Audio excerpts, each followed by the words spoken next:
Good morning guys. Ayan, today is ano na ngayon day? Thursday, Wednesday. Ngayon ay araw ng ribbon cutting ng house blessing ni Papa Joms. So syempre bilang isang Kalinga partners, support po tayo sa mga proyekto ng Kalingap, lalo na sa mga proyekto ng mga kasamahan nating mga Kalinga partners like Papa Joms, no? So pupunta kami ng lighthouse kasi hindi namin alam kung saan yung pabahay ni Papa Joms, kaya makihits kami doon kina Kuya Val. Nagla-live pa man si Kuya Val, so sakto pagdating namin doon ay tapos na yung kanyang live. So, on the go na ang ating driver. Pugi ah. Check. So, yun na guys. Alis na muna kami. At alas 8 ng umaga. Sobrang init na ng panahon. Grabe. Hindi mo na maintindihan ang panahon dito sa Dait. Minsan maulan, minsan mainit. Ako gustuhin ko naman sana na umulan paggabi lang. Wag lang sa ganitong umaga. Kasi nga po ay dami tayong gawain pag umaga.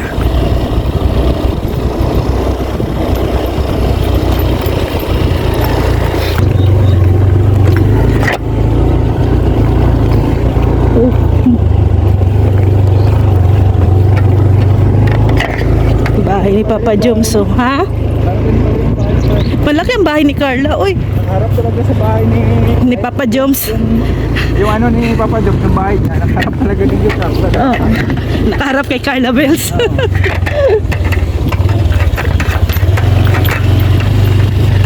Isa lang ang ibig sabihin nun kung bakit niya pinaharap ang bahay niya kay Carla. Dahil gusto niyang mabantayan si Carla. Gusto niyang walang makasalisi. And joke lang. Nangunguna na naman tayo. Yun talaga ang nakausap po kasi si Joms. Sabi niya kasi ang habol niya din po kasi yung araw. Gusto niya yung bahay niya ay masisikatan daw ng araw. Kaya yun ang naging plano niya.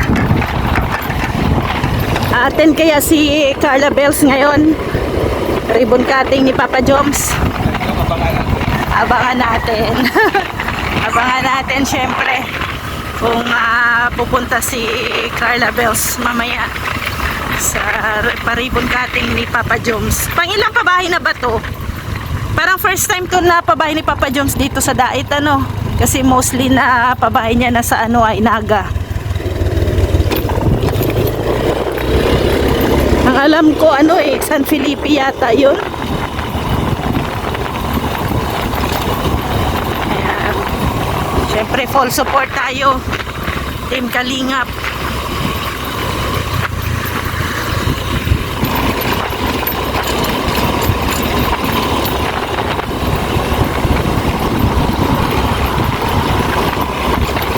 Guys, waiting kami dito kay Kuya at saka kay Jomar at Tites, no? Alam mo ba, Tites, kung saan yung bahay? Naku, lalo pa ako, hindi ko alam. Basta tayo ay kuyog-kuyog baboy lang. Basaan pa lang, ayan na. Kuyog-kuyog baboy lang kami. Sama-sama lang kami kung kung saan man ang ngayon. Ilang pabahay na ba ito ni Jomar? Hindi ko alam. Parang first time dito sa Dait lang ang pabahay niya, no? O sa Naga? Sa Naga, yun. Naga? Yung, Hindi, ngayon. ay, ito hindi ko alam. Ay, hindi. O, kasi yung mga nakaraan, Naga Oo, yun. Naga yun. Kaya, akala ko nga din sa Naga eh. Hindi pumunta si Udang? Sabi niya Hindi, pupunta. pupunta daw siya. Oo, kaya Pupunta sabi siya. niya nga eh. Kaya baka na yun, on the way na din yun. Oo. Si MK hindi makapunta Ay, kasi hindi, busy oo. siya doon sa pabahay ni Nelson. Sa kanya kasi iniwan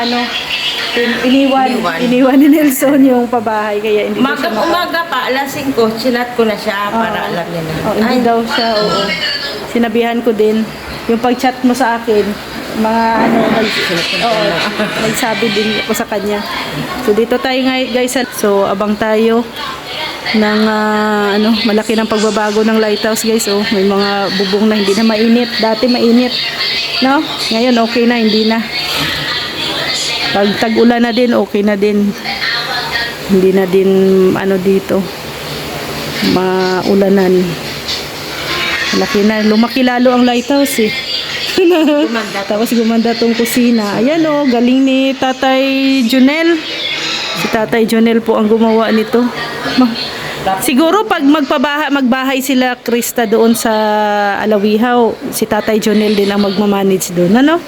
Kasi may ID, may ano na siya ay marunong siya eh. Aluminis na yung mga lights. Sa harap nga. Oo. Pati likod. Oh, doon sa likod. Oo. Pati labas siya. Oo. Maganda talaga pag ang bahay malinis. Natin na. Taga saan ka, te? Sa buwi. Buhi, Kamsur. Butit na isipan mo pumunta dito, te. Ano po, follower ako ni Sila. Ni Kalinga Prab. Doon sana po, Wala, nagbakasyon sila. Oo. Hindi ko po Dito ka kay Kuya Val. Oo. Tapos, mamaya, alis ka din. Uwi ka na rin. Ayan. So, may bisita dito, guys. Sino to? Si Jezabel pala. Aba, yan yung bagong motor ni Jezabel. Matagal mo. Binigay yan ni Kuya Val, diba? Sa kanya, mga scholar dito, guys, na mga estudyante, may mga motor yan. Si Joy, si Jezabel, si Edwin, diba? Meron na rin. Si Edwin, kaya binibigyan po yan kasi syempre malalayo ang mga school. Tinuturuan pa lang si Lloyd. Pinapractice pa lang si Lloyd ng magmotor. Mantakin nyo. Ano na sila, scholar na yan pinapaaral, may service pa, libre pa ang bahay, libre ang pagkain, wifi, tubig, kuryente, halos lahat. Di ba, saan ka pa? Ang ano lang sa kanila ay mag-aral lang ng mabuti, di ba? So, napaka-bless ng mga scholar ng Kalingap. And congrats kay Kuya Val kasi syempre may plano si Kuya Val ngayon na magpatayo ng school. Si Birador daw ang ikaw supervisor sa school ni Kuya Bal? Yeah. Agoy, patay. si Presidente daw. tayo ate Tess, sa kantin na lang tayo ate Tess. Oo. Sabihan natin si Kuya ngayon. Mamaya, Kuya Bal. Meron akong dinala na sticker Pwede. dyan, no? Pwede sa Show pa, sa siomay. Siomay, sa Di ba? sa puto. Puto, Sa puto bao. Pwede tayo doon. Pwede tayo. Ikaw, ako, si Maria, si Roda. Si Roda. Kuya, doon na lang kami sa kantin, pwede. Saka siyempre, charity pa rin yun. Oo, charity pa rin. Kasi papakainin yung mga Mga estudyante. estudyante yan. Yan, abangan nyo guys. Oo. Excited, no? Excited na. Ang tanong kung saan ni Kuya ipapatayo ang school. At saka yung mga naman, mga scholar, yung pinapaaral ay mga yan, no? Si Joy, education. No? Si Jezabel yata parang IT ba si Jezabel? Kaya tapos na yan, ang alam ko is mga din libre din yung pinapaaral ni Kuya. Yung ililibre yung estudyante. Sponsor kasi. May sponsor. Sabi niya, 2,000. Ang estudyante. Okay. Laking tulong na yun. Nandito pala si Micaela. Dito pala si Micaela din.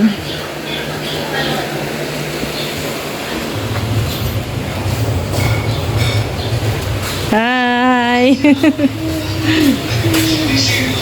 Kuya Bal, magpapatayo ka ng school, di ba? Mag-a-apply kami, Kuya Bal, sa kantin. Sige daw, nagsige si Kuya. Odang, mag-isip ka na anong menu, ha? Hindi mag-aaral ako, magtitipir pa ako. Ay, dito mo na lang paano kay kuya. Oh, graduate na sa teacher yun.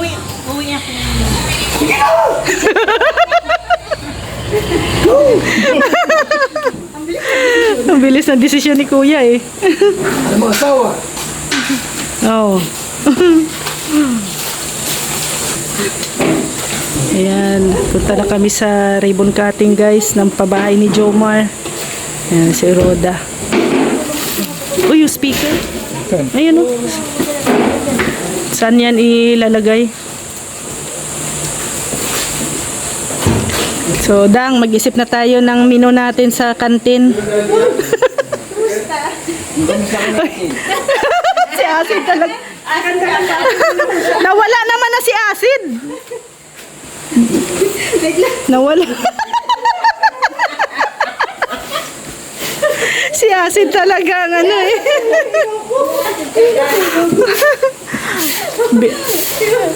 Ano na daw? Ano na daw? Sawi, ano na daw? Sawi na daw ang puso ni Acid. Si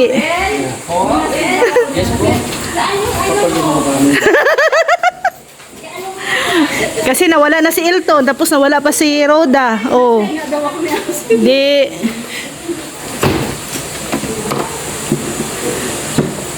Kuya, para kang maglalayas. Ay, malito. Buti pa si kuya, laging ready. Laging ready. Dapat ganyan. Saan mo, sir? Pag ano dyan sa